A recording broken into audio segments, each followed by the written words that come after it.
تم نے مبدی حیات کو قتل کیا، خدا نے اسے مردوں میں سے زندہ کیا۔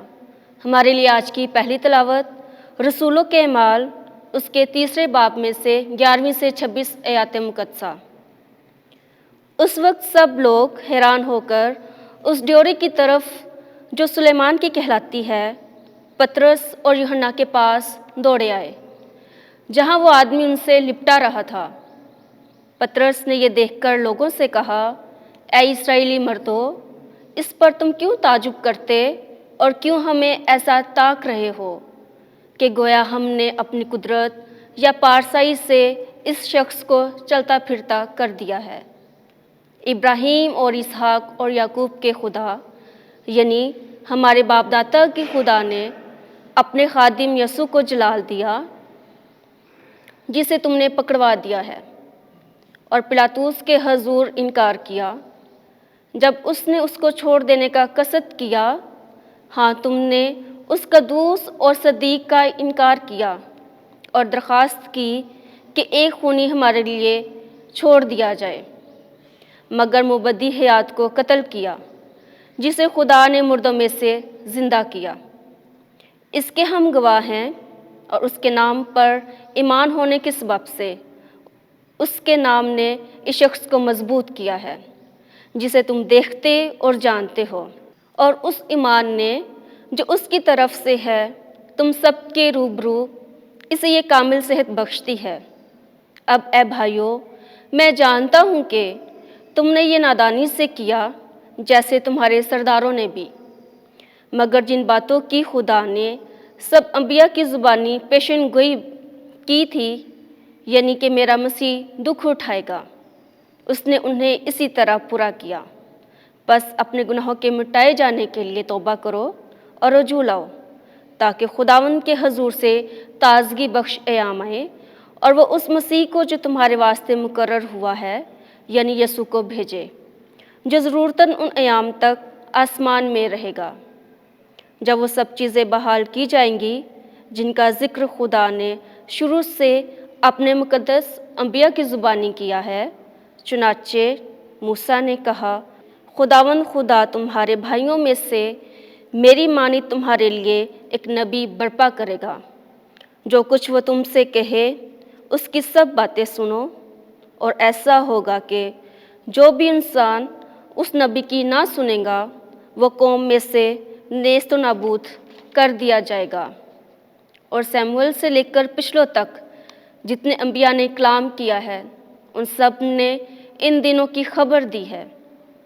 تم انبیاء کی اولاد اور اس عہد کے ہو جو خدا نے ہمارے باپ دادا سے باندھا، جب ابراہیم سے کہا کہ تیری نسل سے روئے زمین کے تمام قبیلے برکت پائیں گے۔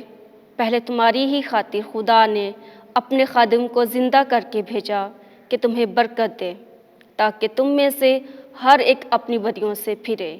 پاک کلام کے پڑھے اور سنے جانے پر خدا کی برکت ہو۔ زبور 8 جماعتی جواب۔ اے خداوند ہمارے خدا، تمام زمین پر تیرا نام کیا ہی عظیم و شان ہے۔ اے خداوند ہمارے خدا، تمام زمین پر تیرا نام کیا ہی عظیم و شان ہے۔ تو انسان کیا کہ تو اسے یاد فرمائے، یا آدم ذات کیا کہ تو اس کی خبر گیری کرے۔ جماعتی جواب۔ اے خداوند ہمارے خدا، تمام زمین پر تیرا نام کیا ہی عظیم و شان ہے۔ تو نے اسے فرشتوں سے کچھ ہی کم تر بنایا ہے، اور شان و شوکت کا تاج اس کے سر پر رکھا ہے۔ تو نے اس کو اپنے ہاتھ کے کاموں پر اختیار بخشا ہے۔ تو نے تمام چیزیں اس کے قدموں کے نیچے کر دی ہیں۔ جماعتی جواب۔ اے خداوند ہمارے خدا، تمام زمین پر تیرا نام کیا ہی عظیم و شان ہے۔ سب بھیڑ بکریاں اور گائیں بیل، بلکہ سب جنگلی چوپاہے، آسمان کے پرندے اور دریا کی مچھلیاں، اور ہر ایک چیز جو سمندر کی راہوں پر چلتی پھرتی ہے۔ جماعتی جواب۔ اے خداوند ہمارے خدا، تمام زمین پر تیرا نام کیا ہی عظیم و شان ہے۔ آمین۔ خداوند آپ کے ساتھ ہو۔ انجیل مقدس لوکا کے مطابق اے خداوند تیری تمجید ہو۔ 24واں باب 35ویں سے 48ویں آیت تک۔ یہ لکھا ہے کہ المسیح دکھ اٹھائے گا اور تیسرے دن مردوں میں سے جی اٹھے گا۔ اس وقت شاگردوں نے سب کچھ بیان کیا کہ راہ میں کیا کیا ہوا اور کیوں کر انہوں نے اسے روٹی توڑنے کے وقت پہچانا۔ اور وہ یہ باتیں کر ہی رہے تھے کہ یسوع آپ ان کے بیچ میں آ کھڑا ہوا اور ان سے کہا کہ تمہیں سلام، مگر وہ گھبرا گئے اور خوف کھا کر یہ سمجھے کہ کسی روح کو دیکھتے ہیں۔ مگر اس نے ان سے کہا کہ تم کیوں گھبراتے ہو اور تمہارے دل میں کیوں شک پیدا ہوتا ہے؟ میرے ہاتھ اور میرے پاؤں دیکھو کہ میں ہی ہوں، مجھے چھو کر دیکھو، کیونکہ روح کے گوشت اور ہڈی نہیں ہوتی جیسا مجھ میں دیکھتے ہو۔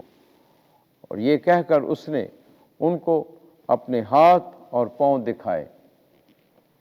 اور جب خوشی کے مارے انہیں تب بھی یقین نہ آیا اور تعجب کرتے تھے، تو اس نے ان سے کہا کہ کیا یہاں تمہارے پاس کچھ کھانے کو ہے؟ تب انہوں نے بھنی ہوئی مچھلی کا ایک کتلہ اس کو دیا۔ اس نے لے کر ان کے سامنے کھایا اور ان سے کہا، یہ میری وہی باتیں ہیں جو میں نے تم سے اس وقت کہی تھیں جب کہ ہنوز تمہارے ساتھ تھا، کہ ضرور ہے کہ وہ سب کچھ پورا ہو جو موسیٰ کی تورات اور صحائف انبیاء اور مزامیر میں میرے حق میں لکھا ہے۔